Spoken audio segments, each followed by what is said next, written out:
Jermaine Dupri has been teasing this Magic City documentary one, which aired the final episode last week. And then also he's been teasing the soundtrack, which he's kind of labeled as his album, air quote. It's a compilation. He's been dropping daily vlogs for several weeks. They've been, in my opinion, very well put together. Yes. It finally came out. I listened to it. You listened to it. What did you think? Did it live up to the hype, air quote, of the documentaries? Man, JD a master at these clips at this point. I remember when him and Currency was working on that album, and we were listening to those clips. It sounded like it was 5 mics. I thought Currency was finna put out a blueprint. I was like, oh, nigga. Facts. Currency, he's finna have one. But it was just okay. Now, when I went and listened to this album, the clips I loved, like you said, he did a thing with the vlogs. There's some really good songs on this album. Agreed. One of them gonna be my put on.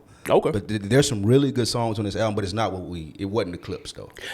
not clips as in the album. It wasn't the clips from YouTube, I should say. Yeah, it wasn't a vlog. Yeah, it wasn't that. It wasn't that at all, but there was some bright spots. No, for sure. Dro did his thing. Facts. I like the I like both the songs he on. oh man, what is it? Pussy got me acting yeah, different. that song is hilarious. That's fire. And them joking at the end, like that shit was good. They did that. That was perfect. That was a perfect song for this album. I like some of the other stuff. Surprisingly, because Lil Scrappy is one of my least favorite artists. I like the Lil Scrappy song. Yeah, the Kids in the Neighborhood. Yeah, Kids in the Neighborhood. There was some really good stuff on this album, but cohesively, nah, I'm good. I will say It was a decent album. the first listen, I definitely was let down. Yes. Because it sounded like a classic on YouTube. I'm like, man, hold on, like JD cooking. But when I listened, I ran it back and kind of got that first listen out the way. Yeah. It definitely stuck with me more. The one big issue is the first song got Schoolie on it. He can't lead this album. He can't lead this album. Who would you have on the first song? If we kept that same beat? Right now, today, not even same beat, just like I'm Atlanta, I'm trying to signify Magic City, strip club, Atlanta culture. Who the first voice they need to hear? Amigo song with all three of them. That'd have been hard. That'd have been a moment. How they gonna do that? I'm sure they got some takeoff. I'm sure they got some takeoff stuff on the hard drive. That would have been a moment.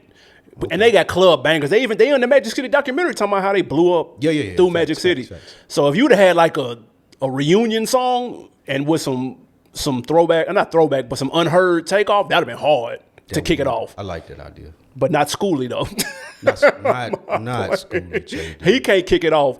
That's what threw me off at first. But once you get past that though, like it's a lot of dope songs on here though. I can't even front. I like Rocco on there. I thought he slid on there. Like you said, the T.I. and Dro, both them songs. Akeem Ali ripped it. Shout out to my guy Yoski who put me on him. J Money. Akeem Ali is definitely a nigga that Tonyo listened to. He ripped it though. That's right up to Tonyo Ali. He ripped it though. I like this verse. The Killer Mike song threw me off at first because the one I fuck with that. No, but the beat was a little too busy, and I was expecting the one that he did on the vlog. On the vlog, he sampled that Papa Was a Player, that Nas. Oh, really? So I thought that's what this was gonna be. So when it came on, I was like, "This ain't the one from YouTube. What the fuck?" But it grew on me though, cause Jagged Edge killed it. They did. Killer Mike did too. Don't do. Yeah, no, he killed it for sure. And then I like Belly Gang. He snapped too. Being able to tell a story that was like cold that on this type of album, that was cold. And it still fit. Killer Mike did his thing. And real quick, the best part about this is Jermaine Dupri rapped one time, and he just ad-libbed the rest. I think he might have had a hook. He rapped on the song that I'm. Yeah, for sure. Okay. That's it though. Thank you, JD. Yeah, that's true. You don't need to be all in the videos.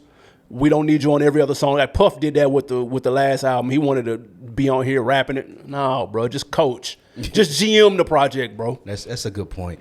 For me, if I'm gonna answer the question that I asked you, the first voice that I needed to hear, and I don't know why, this album is good. For sure. It could have been great had he been able to resolve whatever scheduling conflicts that he had with people like a Future, a Jeezy.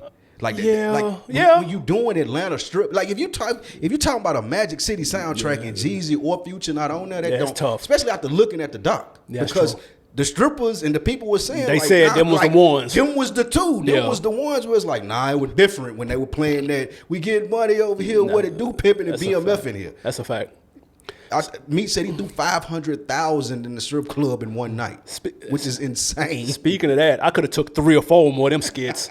I need at least 3 or 4 of them on here, dude. I'm down. I'm ready for the Big Meech podcast. Facts. They need the Big Meech podcast. But I think a voice for me to hear when you first roll this out, it needed to be like a I agree Jeezy. with Migos, but it needed to be a Jeezy. It needed to be a Future. It needed to be a Migos. Where you like, okay, I'm finna set the tone. Yeah, facts. And y'all know how I am. It could have even been Ludacris. And I know he on here. His song was good too, though. Verse with some slaw, but what? He could have been the first verse. He still could have been the first voice. Like I needed Rocco. It could have even been Rocco. Yeah. I just needed a more classic Atlanta voice than School. It really anybody other than School. If we being honest. What we got next, man? All right, you're next. Oh shit, my bad. Joey Badass, your man's. Yes.